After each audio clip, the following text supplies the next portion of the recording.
বিয়ের পর পার্টি করতে গিয়ে দেবমাল্য আর মধুমিতার রোম্যান্স নজর কাড়ে ভক্তদের।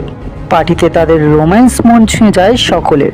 বিয়ের পর থেকে অনেক ভালো দিন কাটাচ্ছেন দেবমাল্য আর মধুমিতা। ভক্তরাও প্রতিনিয়তই ভালোবাসা জানিয়ে চলেছেন দেবমাল্য আর মধুমিতাকে। এবারও পার্টিতে এই জুটিকে রোমান্টিকভাবে নাচতে দেখে একজন কমেন্ট করে বলছেন, দুজনেই ভীষণ সুন্দর লাগছে দেখতে, সবসময় ভালো থেকো এভাবেই। আর একজন বলছেন, দেবমাল্যর জায়গায় জজ থাকলে বেশি ভালো হতো। কেউ বা বলছেন, এবার মন দিয়ে সংসারটা করো দিদি, প্রথমবারের মতন এবারের সংসারটা যেন ভেঙে দিও না। তো বন্ধুরা, দেবমাল্য আর মধুমিতার জুটিটা আপনার কাছে কেমন লাগছে তা অবশ্যই কমেন্ট করে জানাবেন। ভিডিওটি ভালো লাগলে লাইক ও শেয়ার করবেন এবং নতুন নতুন ভিডিও পেতে অবশ্যই চ্যানেলটি সাবস্ক্রাইব করবেন। ভিডিওটি শেষ পর্যন্ত দেখার জন্য অনেক ধন্যবাদ।